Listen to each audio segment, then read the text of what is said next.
100 ബിരിയാണി ചലഞ്ചിലെ ആദ്യത്തെ ബിരിയാണി വീഡിയോയിലേക്ക് എല്ലാവർക്കും സ്വാഗതം. ബിരിയാണി അന്വേഷിച്ച് ഇന്ന് നമ്മൾ എത്തിയിട്ടുള്ളത് ബാംഗ്ലൂരിലെ ബനശങ്കരിയുള്ള മൈസൂർ മട്ടൻ പലാവ് എന്ന റെസ്റ്റോറൻറ്റിലാണ് കേട്ടോ. BCE 2000 വർഷങ്ങൾക്ക് മുമ്പ് പൗരാണിക മെസ്സപ്പെട്ടോമിയയിൽ ഉണ്ടായിരുന്ന ഇറച്ചിയും അരിയും ചില സുഗന്ധ വ്യഞ്ജനങ്ങളും എല്ലാം ചേർത്തിട്ടുള്ള ഒരു പാചക രീതി പ്രാചീന സ്പെയിനിലേക്കും അവിടെ നിന്ന് പേർഷ്യയിലേക്കും പിന്നീട് മുഗൾ അധിനിവേശ കാലത്ത് ഇന്ത്യയിലേക്കും കുടിയേറി. കഴിഞ്ഞ വീഡിയോ കണ്ടവർക്കറിയാം, അതിൽ നിന്നാണ് നമ്മൾ ഇന്ന് കഴിക്കുന്ന ബിരിയാണി പോലും ഉണ്ടാകുന്നത്. അതിരുകൾ ഭേദിച്ച് സഞ്ചരിച്ച പുലാവ് എന്ന ഭക്ഷണത്തിൻ്റെ മൈസൂർ വെർഷനാണ് കേട്ടോ ഇന്ന് നമ്മൾ കഴിക്കാൻ പോകുന്നത്.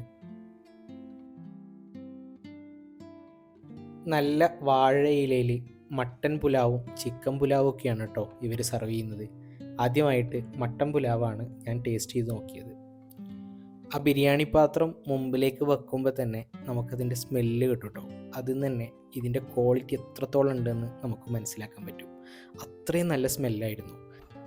കൂടുതൽ മട്ടൻ പീസൊന്നും കിട്ടിയിരുന്നില്ല, 1-2 ചെറിയ പീസുകൾ മാത്രമാണ് ഉണ്ടായിരുന്നത്. അതുകൊണ്ട് തന്നെ മട്ടൻ കഴിക്കണം എന്നുള്ള ആഗ്രഹത്തോട് കൂടിയിട്ട് ഈ മട്ടൻ പുലാവ് കഴിക്കരുത് എന്ന് ഞാൻ പറയും.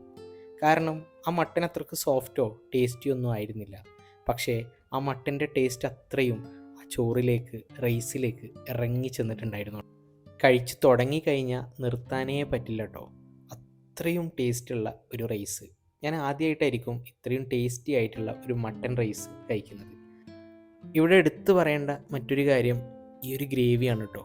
ഒരു നോൺ വെജ് ഗ്രേവിയാണ്. അത് കൂട്ടിയിട്ട് ചോറ് കഴിക്കാൻ വേറെ തന്നെ ടേസ്റ്റാണ്. സോ ബാംഗ്ലൂരിലേക്കൊക്കെ വരുന്ന, ഇവിടെ കുറച്ച് സമയം ഫ്രീ ആയിട്ട് കിട്ടുന്ന ആളുകൾ എന്തായാലും ഈ ഒരു സ്പോട്ടിൽ വന്നിട്ട് ഭക്ഷണം കഴിക്കണം കേട്ടോ. മട്ടൻ പുലാവിന് ശേഷം ഞങ്ങൾ ടേസ്റ്റ് ചെയ്തത് ചിക്കൻ പുലാവായിരുന്നു കേട്ടോ. ചിക്കൻ പുലാവിലും ചിക്കൻ്റെ പീസ് വളരെ കുറവായിരുന്നു, പക്ഷേ റൈസ് നല്ല ക്വാണ്ടിറ്റി ഉണ്ടായിരുന്നു. കമ്പാരിറ്റീവ്ലി നമ്മൾ മട്ടൻ പുലാവായിട്ട് കമ്പയർ ചെയ്യുമ്പോൾ ചിക്കൻ പുലാവ് അത്ര ടേസ്റ്റ് ഒന്നും ഉണ്ടായിരുന്നില്ല. ബട്ട് ഈ ഗ്രേവിയും കൂട്ടിയിട്ട് ചിക്കൻ പുലാവ് കഴിക്കാനും അടിപൊളിയായിരുന്നു. എന്നിരുന്നാലും ഇവിടെ വരുന്നവർക്ക് ഞാൻ റെക്കമെൻഡ് ചെയ്യുന്നത് മട്ടൻ പുലാവാണ് കേട്ടോ.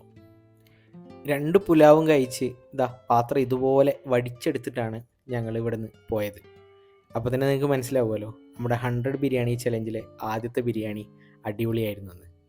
എന്തായാലും 100 ബിരിയാണി ചലഞ്ചിൻ്റെ രണ്ടാമത്തെ വീഡിയോയ്ക്ക് വേണ്ടി കാത്തിരിക്കുക. നിങ്ങളുടെ പ്രിയപ്പെട്ടവർക്ക് വീഡിയോ ഷെയർ ചെയ്ത് കൊടുക്കുക.